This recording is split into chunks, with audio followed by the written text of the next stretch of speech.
Selamat datang dalam podcast Polisi Oh Polisi. Kami ada untuk membahas tentang polisi, pekerjaan polisi, dan permasalahan polisi.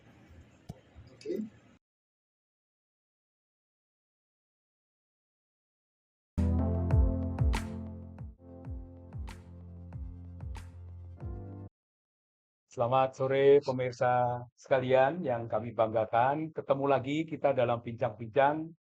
Kali ini kami mencoba menjawab begitu banyak pertanyaan masyarakat kaitannya. Apakah dengan ditetapkannya para pelaku pelanggar kode etik profesi Polri ini eh, dapat menghapus pidana yang dilakukan? Ya, Polri sudah mengumumkan yang pertama ini Jenderal FS ya diterapkan melanggar kode etik, ditempatkan di tempat khusus selama 30 hari gitu mau. Kemudian disusul ya, ini nambahnya kan cepat nih. Termasuk Pamen, Pama Polda Metro Jaya ditempatkan di tahanan Propam ya. Ini karena dianggap sebagai melanggar kode etik ya. Eh, ini apa komentar Mas Herianto? Ya, itu yang pertama kali saya selalu melihat dari masyarakat ya. Itu dicurigai oleh masyarakat bahwa itu nanti pasti akan diumpetin tuh orang-orang yang melanggar hukum itu tadi dengan kode etik kan gitu kan. Makanya wah, supaya bebas dia masukkan kode etik. Padahal yang terjadi ya itu. Dulu ketika itu terjadi, kasus ini terjadi kan banyak kejanggalan itu. Banyak kejanggalan kemudian presiden juga menaruh perhatian jangan ditutup-tutupi gitu kan. Akhirnya Kapolri apa? Bikin tim khusus. Tim khusus terdiri dari Wakapolri dan 4 jenderal bintang 3, termasuk juga Pak SDM itu. Nah, tugas tim khusus ini adalah untuk mengecek apakah pengolahan TKP yang pertama itu betul apa tidak, dan kemudian mencari apa yang sesungguhnya terjadi. Karena di waktu itu sudah diduga itu di TKP sudah nggak benar kan gitu. Nah, akhirnya dibentuklah tim khusus itu. Nah, kemudian tim khusus mulai bekerja. Begitu bekerja, dia ada kendala ini. Ternyata memang ada banyak sekali apa penghalang-penghalang di dalam itu apa untuk menyidik berikut apa mencari keterangan sesungguhnya itu. Yang manggil saksi susah lah, kemudian itu maksudnya itu saksi yang mengolah TKP pertama kali dipanggil susah, kemudian dipanggil malah enggak apa ditanya seakan-akan melecehkan dan sebagainya gitu. Akhirnya diusulkanlah oleh jadi ya gini, di tim khusus itu kan ada bagian Irsus ya di bawah itu untuk menyasar kepada apakah terjadi itu yang mengolah TKP itu tadi, dan kemudian tim penyidik yang menyasar kepada siapa sih yang mengakibatkan meninggalnya Brigadir J itu kan. Nah itu gitu. Jadi tim Irsus ini bekerja kemudian mengusulkanlah kepada Bapak Kapolri daftar orang-orang ini perlu dinonaktifkan dan ditaruh khusus sehingga dia tidak menghalang-halangi apa penyidikan itu. Dan akibatnya kan memang benar, setelah itu dinyatakan dinonaktifkan dan dirangkeng lah kasarnya gitu ya. Kan perjalanan penyidikan jadi cepat itu. Cepat, kemudian Baradae kemudian ditetapkan jadi tersangka, kemudian Pak Sambo jadi tersangka kan gitu. Dan kemudian terakhir sampai Pak Sambo itu Jadi intinya menurut saya itu tindakan yang sangat tepat ya dari para Pak Kapolri sehingga penghalang itu nggak ada dan akhirnya penyidikan bisa langsung menuju kepada sasaran yaitu membuat terangnya perkara apa yang menjadikan kematian daripada Brigadir J dan juga menemukan apa saja yang dikerjakan oleh tim itu untuk merusak TKP itu tadi. Dan itu nantinya juga akan dicari apakah itu melanggar pidana apa tidak, itu apakah hanya kena hanya KIP aja atau kena pidana. Kira-kira gitu Mas. Jadi saya ringkas barangkali Mas Haryanto bahwa tujuan penerapan kode etik profesi Polri ini adalah untuk menghilangkan penghalang dalam penyidikan, Ya. kan gitu. Dan ini betul-betul sudah dilaksanakan oleh tim khusus yang dibentuk oleh Kapolri. Itu penghalangnya disingkirkan, makanya cepat langsung ditetapkan sebagai tersangka, sebagai tersangka. Terima kasih banyak. Ya, Saya tambahan Mas. ya boleh. Artinya ya pertanyaan Mas Toto tadi, penerapan sanksi pelanggaran terhadap kode etik profesi Polri tidak akan menghambat proses penegakan hukum lain. Ya. Tapi kalau itu didahulukan seperti yang disampaikan Mas Arianto untuk menghilangkan penghalang-penghalang itu suatu keputusan yang tepat. Tapi yakinlah masyarakat itu sepanjang unsur pidana bisa dibuktikan, itu tidak akan, udah selesai. Kita dulu pernah diajarkan asas terhadap satu perbuatan yang sudah dijatuhi hukuman tidak bisa dijatuhi lagi. Bukan nebis idem Bukan itu. nebis, tidak berlaku. Jadi, bisa saja itu nanti kita tunggulah hasilnya akan bermuara juga ke proses peradilan umum.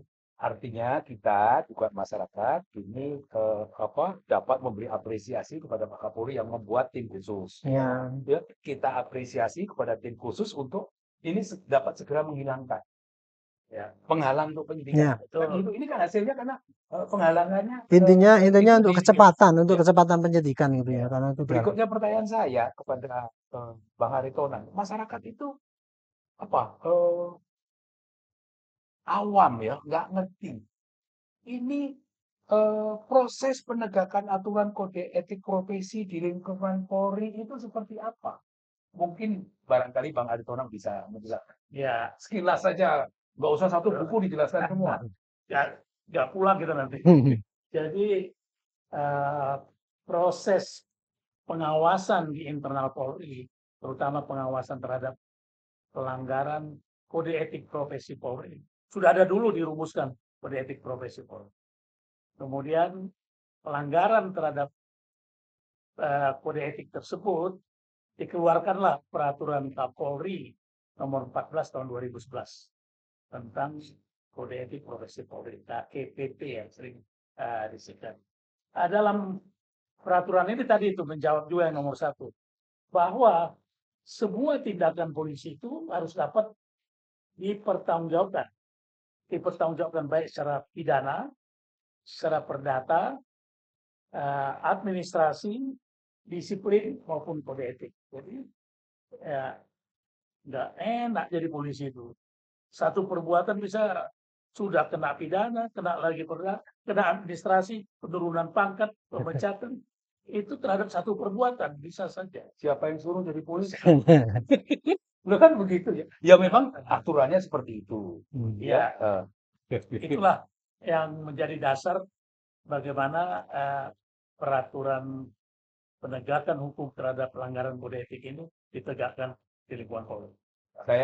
Saya nanya ke Bang Aritonang sama Mas Arianto, pernah kena kode etik profesi Polri nggak? Nah, saya baru baca ini juga.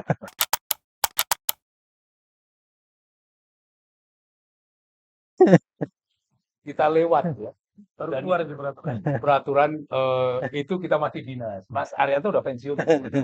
Karena itu peraturan keluar tahun 2011 ya. Kita masih sempat. Tapi dulu kita masih mengenal hukum disiplin. Ya, karena pedomannya dulu yang penting jujur nggak akan kena kode etik itu Pak. Itu aja cuma gitu. Jujur disiplin udah nggak kena kode etik. Ini sekarang pertanyaan yang sering muncul dalam masyarakat. Apakah penerapan pelanggaran kode etik profesi di lingkungan Polri ini dapat menggugurkan perbuatan pidana? Ya, saya kira ya. Itu tadi yang saya jawab yang pertama kan gitu ya. Masyarakat curiga tadinya. Disangkanya kalau udah kode etik berarti pidananya nggak kena. Yang kedua tadi ada pendapat bahwa orang nggak boleh dong nebis in idem ya, dihukum 2 kali gitu. Nah, ini kode etik ini kan cuma aturan yang mengatur yang berkaitan dengan etika polisi. Gitu. Etika polisi itu ada etika kelembagaan, ada etika kenegaraan dan sebagainya. Yang ada 8 itu katanya, gitu kan. Nah di situ isinya itu, contohnya misalkan gini, setiap atasan harus memberikan contoh pada bawahan, contohnya. Bawahan harus melaksanakan perintah dari atasan sepanjang masih dalam lingkup tugasnya. Itu banyak sekali. Tidak melanggar aturan. Dan tidak melanggar aturan. Kira-kira aturannya kayak gitu, tapi banyak sekali ya. Nah, makanya ini di dalam konteks ini, kemarin itu kan yang 30 orang itu kan dimasukkan kenakan kode etik ya. Karena diduga dia sudah ada bukti bahwa ternyata yang ngolah di TKP itu bukan ngolah TKP, tapi merusak TKP. Dan bukan petugas yang harusnya mengolah TKP. Iya, yang datang situ juga bukan penyidik. Karena itu ternyata hanya orang yang dekat dengan Pak Sambo itu dipanggil lah, itu kan anak buahnya yang loyal panggil. Ya, anggotanya loyal kan sering ditanya, kok mau Pak disuruh gitu? Anggota bawahannya kan pasti loyal dong dipanggil pimpinan kan gitu kan. Nah, begitu sampai situ disuruhlah dia begitu. Gitu. Kemudian di antara mereka ada yang ini Mas, ada yang rela, ada yang nggak rela. Itulah yang bocor-bocorin itu. Gitu. Itu kira-kira begitu Pak. Jadi, nah tapi intinya dari orang-orang itu terlibat adalah yang nyuci darah di TKP dan sebagainya. Ngapa nyopot Novel. nyopot CCTV itu kan pelanggaran kode etik sementara ini ya. Kenapa itu ditempuh dulu? Karena cepat itu Mas. Begitu ada gitu kan itu di kode etik itu prosedurnya kan nggak harus nunggu bukti awal yang cukup, 2 kan nggak perlu. Ya. Masukin kerangkeng dulu kemudian diperiksa yang gitu. Tapi ini bukan berarti ya. Setelah nanti kemudian ternyata mereka ada melanggar kode etik, tentunya 30 orang itu kan porsinya beda-beda. Ada Ya. yang bagian ngepel darah, ada yang bagian menyokot TV-TV, ada yang ngumpetin barang bukti. Itu masing-masing akan dituntut sesuai dengan pasal yang berkaitan dengan porsi kegiatan dia itu. Kan pidana itu kan pertanggungjawabannya kepada orang itu apa yang dikerjakan dan niatnya kan gitu kan. Ya. Gitu. Nah, itu kira-kira itu. Jadi intinya adalah dengan adanya kode etik ini diterapkan, otomatis tidak menggugurkan dia itu nanti dituntut atau diproses pidana, tetap saja. Cuman kemarin ditempuh itu dulu karena supaya mempercepat prosesnya. Dan kemudian yang namanya kode etik ini bisa kadang-kadang dihukum kode etik dulu baru pidana. Contohnya kalau orang yang sudah dihukum berapa 5 tahun ke atas dipecat gitu kan, tetapi tetap aja dia apa dipidana kan, misalkan dia mencuri atau membunuh sampai. Jadi intinya gitulah. Jadi bisa bersamaan, bisa sebelumnya kode etik itu, ataupun bisa sesudah Meskipun pidana. itu kadang-kadang menimbulkan kebingungan masyarakat dan kebingungan Ya, anggota polisi sendiri. ya gitu ya. Nah, Ya. Ya. proses penegakan kode etik profesi tidak menjadi penghalang terhadap proses pemidanaan. Ya. Ya, sepanjang bisa dibuktikan ada proses pidana. Dan juga saya sependapat dengan Mas Haryanto, disebutkan ini bisa paralel Mas. Ya. Kode etik dijalankan, proses pidananya Kan perbuatannya sama Mas, perbuatannya sama, cuman dari angle atau ini dipecat sama. dulu bisa saja. Iya. Tadi sampaikan Mas Haryanto untuk menghilangkan barir lah katakan proses penyidikan itu diselesaikan dulu atau saya gunakan istilah Mas Haryanto di kerangkeng dulu sehingga para penyidik lebih Kita sering pakai bahasa yang gampang di ini. Soalnya kalau ditahan tuh orang umum kan ini ya Mas yang pop kita tuh dari orang dusun sana Simanggulungun. Jadi dia nggak ngerti itu apa artinya itu. Kalau di kerangkeng mungkin ya dia tahu lah gitu. bisa saja di belakang. Yang jelas bahwa itu saling terkait. Iya. Artinya keputusan kode hukuman terhadap pelanggaran kode etik itu bisa setelah memperhatikan putusan pidana. Misalnya dia di putusan pidana 5 tahun, kode etik menyediakan 5 tahun ini dia akan dipecat. Bisa dipecat. Ya, itu bisa mana yang kepentingan pendidikan mau didahulukan atau paralel bisa saja. Masih melanjutkan kebingungan masyarakat dan anggota. Ya. Ini mengapa bisa terjadi di lingkungan Polri? Ya. Aturannya kan orang melakukan pelanggaran pidana tidak bisa dihapus karena diterapkan kode etik. Tapi ini kenapa bisa terjadi di lingkungan Polri? Ada praktek maksud saya. Ada praktek orang hanya ini melakukan pidana.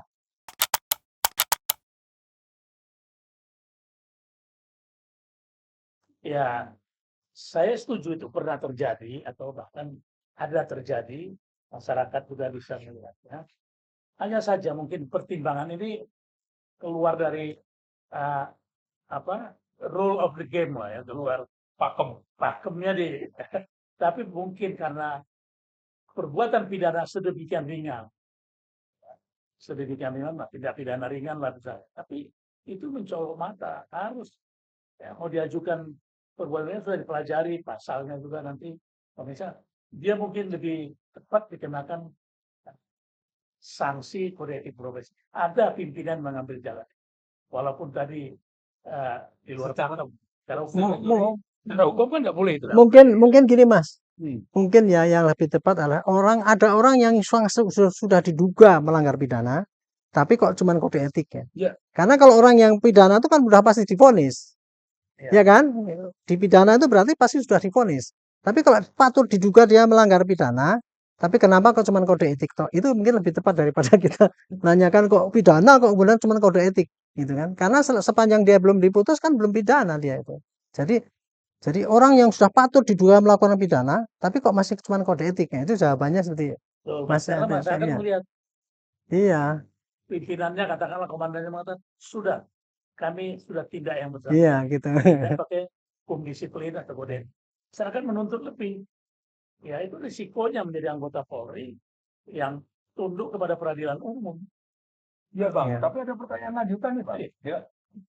Bang Haritolang tadi menyebutkan, ya, Ya. siapa suruh dari polisi kan, bahwa perbuatannya satu bisa dipidana, bisa juga Kode diberi etik, kode etik, bisa juga disiplin dilakukan gitu. pelanggaran disiplin. Ya. Kalau ini yang dilaksanakan itu kan dapat dikatakan sebagai bukti bahwa ada masalah dalam pengawasan internal Polri. Praktik-praktik, oh di kode etikkan saja, didisiplinkan saja. Gimana Pak? Ya, betul Mas, betul ya. Itulah para pemirsa yang saya kira dalam reformasi Polri harus diperbaiki ke depan. Karena salah satu yang dituntut masyarakat sebagai penegak hukum, Polri harus menjadi contoh dulu dalam kepatuhan terhadap hukum. Ya. Kalau saya mengatakan itu suatu hal yang sudah melanggar aturan. Aturan sudah mengatakan dalam satu perbuatan pidana yang Anda lakukan, Anda bisa dimintai pertanggungjawaban pidana pasti, dimintai pertanggungjawaban kode etik, dimintai pertanggungjawaban disiplinnya, dimintai pertanggungjawaban perdata, saja, Bisa. dimintai pertanggungjawaban administrasi. Ya. Jadi jangan mengatakan, loh saya sudah dikenakan kode etik, jangan lagi lah administrasi, jangan lagi. Tapi terjadi, Mas. Tapi terjadi ya. Ya kalau saya boleh nanggapin ya Mas ya. Aturan di polisi itu kan rangkap-rangkap tadi ada Ya. disiplin, ada kode etik, ada hukum, ada administrasi dan sebagainya. Ya. Aturan lengkap. Tinggal prakteknya kan. Ya. Nah, ini sistem ini terjadi karena sistem pengawasannya lemah. Jadi yang menerapkan pengawasan itu juga lemah dan kadang-kadang kalau ini menampar kita benar nih. Bosnya itu, dewanya dewa yang mengawasi itu malah berbuat gitu, Bang. Itu jadi tamparan keras kan gitu. Itu. Jadi ini menunjukkan lemahnya pengawasan menurut saya sih kayak gitu ya. Kalau kita terdahulu ya, ini menyebut ada gerbong pertama, ada gerbong kedua. Gerbong pertama pun penonaktifan.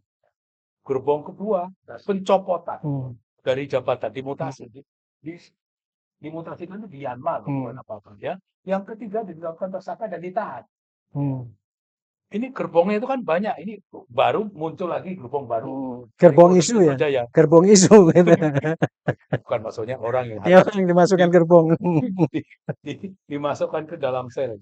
Ini kira-kira yang sudah dilakukan tindakan kode etik ini, perbuatan pidana apa saja yang dapat dipersangkakan kepada mereka? Ini Mas Hernanto. Kalau ini supaya masyarakat nggak bingung ya, harus dibagi dua, Mas. Satu itu episode ya, saya sebut episode mengenai pembunuhan daripada Brigadir Y. Itu jelas ya Pak. F itu bosnya itu ya, kemudian Barada E yang katanya terpaksa menembak, kemudian Barada RR Brigadir RR yang menyaksikan sama Kuat yang menyaksikan. Itu episode 1. Kira-kira itu ya. Yang baru ketemu itu jelas dibuktikan awalnya. Nanti ya. Pasti yang dibuktikan adalah pidananya mengarah ke 340 itu tadi. Sama-sama 340 dan sebagainya. Walaupun nanti masing-masing belum tentu semua. Oh ini semua 340. Ada yang mungkin karena terpaksa atau penyerta atau membantu dan sebagainya. Nah, kemudian yang kedua adalah sasarannya kepada yang melanggar yang merusak TKP itu tadi. Nah, iya membersihkan atau bersih-bersih CCTV gitu. Terus bikin skenario, kalau memang skenario dibikin ya, tapi saya kira itu enggak ya, tapi karena itu mendadak. Tapi minimal kalau bikin skenario itu untuk menyesatkan publik ya bisa juga masuk gitu kan, dituduhkan gitu. Terus apalagi menghilangkan barang bukti. Yang membuat laporan palsu. Ya, memberikan kesaksian palsu. Kan itu jadi obstruction of justice gitu ya. Jadi membuat berita bohong kan. Nah, gitu. Jadi intinya itu episode kedua itu nanti akan menyasar pada situ dan kan orang bertanya, Pak, saya kemarin ditanya, apakah tambah lagi, Pak? Ya itu tergantung dari pengembangan kan. Ada lagi kemarin kan tambah itu kemarin tambah satu jenderal lagi masuk lagi kan itu. Itu baru ketahuan kan bahwa dia ternyata sebagai inafis. Kapus lapor. Nah, kapus lapor tuh ya mungkin dia itu memberikan analisisnya mungkin sekali disalah-salahin atau gimana. Ya, kira-kira gitu Pak. Kira Kalau sampaikan Mas Rianto itu saya bisa menambahkan sedikit bahwa artinya tiada satu perbuatan dapat dikenakan sanksi apabila yang pertama tidak ada aturan yang mengatur tentang perbuatan. ya, Ya. ya. Asal nulung Nul delictum nula apa lege sine punale. previa. Itu harus hafal Anu. mati. Tiada suatu perbuatan yang boleh dihukum kecuali atas undang-undang yang dibuat lebih dulu daripada itu, kira-kira gitulah. Ada peraturan kode perbuatan, ada pasal-pasal yang mengatur tentang perbuatan itu. Wajar mereka Ya. dibawa ke. Yang kedua, selain ada aturannya, bahwa perbuatan itu harus memenuhi unsur alat bukti bagaimana diatur dalam pasal 184 KUHP. Paling sedikit dua. Paling sedikit dua. Setidak-tidaknya dua. Itu pun yang harus saling berhubungan. Ya. Jangan dua-dua keterangan saksi. Itu dianggap satu Hanya keterangan satu alat bukti. ya. Jadi para pemirsa, saya kira apa yang tadi disampaikan oleh Pak Spekto bahwa kita sabar menunggu proses ini, nanti akan terlihat peran masing-masing melanggar apa, ya, membantu apa dia. Kalau dia katakanlah merusak atau merintangi proses penyidikan, ya, menghalangi, merintangi proses penyidikan, itu ada pasalnya. Jadi ya yakinlah bahwa penyidik nanti secara tepat akan menerapkan itu kepada masing-masing. Oke, penjelasannya bagus. Saya nanya lagi dari penjelasan itu. Apakah semua anggota polisi itu harus patuh dan taat pada perintah pimpinan? Kan ini alasannya kan Barada itu dia menembak karena Ya, diperintah. karena diperiksa. Tadi saya Jadi katakan. penjelasannya gimana Pak? Ya. Dalam peraturan kode etik profesi Polri pasal 3 disebutkan ya ayat Pasal 7 ayat 3. pasal 7 ayat 3 huruf C, huruf B dan C disebutkan bahwa setiap anggota Polri wajib melaksanakan perintah atasan yang sesuai dengan ketentuan tugas dan tanggung jawabnya. Kemudian pasal itu selanjutnya mengatakan wajib juga dia menolak perintah itu apabila tahu atau memahami betul bahwa perintah itu melanggar hukum. Ya. Melanggar hukum wajib dalam aturan kode etik itu disebutkan tolak. Ya, kecuali barangkali kalau dia tidak di dalam satu tekanan ancaman todong pistol kepalanya, itu lain hal. Tapi kalau dia diminta ini bikin ini, mohon maaf komandan, mohon maaf jenderal, itu melanggar hukum. Tapi dulu kita bagian dari ABRI kan aturannya nggak begitu Pak. Dulu keberatan itu diajukan 8 hari Setelah perintah perintah. baru mengajukan keberatan.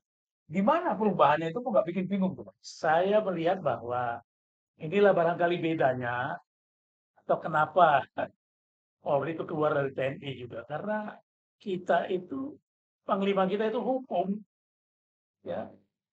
Jadi hukum, apa yang kata hukum, aturan itulah yang harus kita. Jadi hukum lebih tinggi daripada atasan kan Ya. gitu. Harus lebih tinggi. Iya. Oke. Kaitannya dengan ini, ya, kaitan dengan perbincangan kita hari ini, apakah menerapkan kode etik di lingkungan Polri ini tidak menghapus perbuatan pidana? Apa saran POP kita ini kepada masyarakat yang awam masalah ini, Ya. Mas Herianto? Ya kita sih sudah senang ya masyarakat itu mengikuti POP kita, mengikuti bagaimana penanganan ini kan. Itu kan merupakan sifat kritis daripada masyarakat untuk mengkritisi polisi yang selama ini kok buruk ya, supaya baik. Jadi saya sih silahkan terus kritisi polisi, cuman ya hati-hati kepada informasi-informasi yang mungkin disampaikan oleh yang tidak berwenang ataupun yang tahu masalahnya gitu ya, Atau sehingga memanfaatkan situasi atau memanfaatkan situasi. Hmm. Itu jadi waspada terhadap itu sehingga tidak dibentur-benturkan. Intinya gitu ya. Tapi kemudian para polisi juga di sisi lain ya polisi coba lihatlah yang terjadi selama ini kan gitu kan. Ini kan akibat daripada seorang simbol daripada kedisiplinan ternyata berbuat gitu ya. Sehingga dianggapnya semua polisi kayak gitu kan. Padahal kan tidak, hanya oknum saja gitu. Tapi kalau itu pun polisi harus menjamin ya bahwa semua tidak begitulah. Kira-kira gitu. Jadi harus patuh pada hukum, patuh pada aturan, bahwa itu adalah hanya oknum saja yang terjadi. Marilah masyarakat silahkan mengawasi para kita supaya kita bisa berbuat dengan baik dan jujur. Jadi Kira-kira itu saya. kritik-kritik masyarakat itu kan semua juga bermanfaat Ya untuk memang untuk mengetahui harus kelemahan benar kita juga. gitu. Ya. Ya. Lalu bagaimana Bang Rito? Nah, ini saran POP kita ini yang sudah ikuti ribuan masyarakat ini, apa sebaiknya saran kita kepada Polri? Ya, kepada rekan-rekan yang masih bertugas, sekali lagi bukan dalam arti menggurui ya, kami memberikan saran supaya kita back to basic lah. Menyadari betul tugas pokok Polri itu apa. Kita ada 3 tugas pokok. Memelihara keamanan dan ketertiban masyarakat, memberi perlindungan, pelayanan, pengayoman pada masyarakat, dan yang ketiga sebagai penegak hukum. Dalam kaitan ini, kalau masyarakat menuntut sesuatu informasi, layani. Tugas pokok kita itu perlindungan, pengayoman, pelayanan pada masyarakat. Apalagi kalau masyarakat mengkaitkan dengan undang-undang keterbukaan informasi publik, ya, setiap pejabat publik yang dibiayai oleh anggaran negara wajib memberikan informasi pada publik. Ada memang informasi yang dikecualikan, ya, karena kepentingan pendidikan, tapi kita lihat kepada unsur tertentu disampaikan, masyarakat tidak. Contoh, kita bisa melihat dengan jelas ada berita di salah satu media membeberkan semua isi rekaman-rekaman video itu. Padahal ketika masyarakat menanya, tunggu dulu, ini masih scientific crime investigation. Belum lengkap. Kita tidak mau ilmiah, Pak. Kita harus butuhkan lengkap. Kita tidak. Karena mereka Kita nggak boleh menggunakan statement asal-asal gitu. Kita. Jadi itu barangkali pada kita tidak bisa terus seperti yang sampaikan Mas Ariano, bersembunyi atau berkilah, belum lengkap. Ya, rangkaian peristiwa yang sudah bisa disampaikan untuk memberikan pelayanan informasi pada masyarakat, saya kira ini perlu menjadi perhatian ke depan. Terima kasih Bang Aritona, terima kasih Mas Herianto. Demikian para pemirsa sekalian, bahwa polisi menurut undang-undang itu berperan sebagai alat negara. Polisi harus hadir dalam setiap masalah dalam masyarakat. Berperan sebagai alat negara atau mewakili negara. Ya, polisi itu milik negara, polisi itu milik masyarakat. Polisi itu bukan hanya milik segelintir pejabat yang ada di Polri. Purnawirawan semua juga masih merasa memiliki Polri. Ini tolong diperhatikan. Yang kedua adalah bahwa Polri tidak seharusnya terus berkilah, ya, bahwa sedang melakukan penyidikan secara scientific crime investigation. Berlindung terus, itu masyarakat nggak butuh keterangan yang itu. Masyarakat pengennya tahu ini apa yang terjadi, berikan. Ya, ini sampai di mana, berikan. Ya, itu. Jangan terus memberikan yang membingungkan sebenarnya masyarakat. Ya, alasannya menunggu penyidikan setelah tuntas. Lengkap. Kapan masyarakat cari ini? Itu kira-kira. Terima kasih, selamat sore, sampai jumpa dalam perbincangan berikutnya. Terima kasih sudah menyimak podcast kami. Silahkan subscribe, like, share, dan berikan komentar Anda. Terima kasih sudah menyimak podcast kami. Silahkan subscribe, like, share, dan berikan komentar Anda.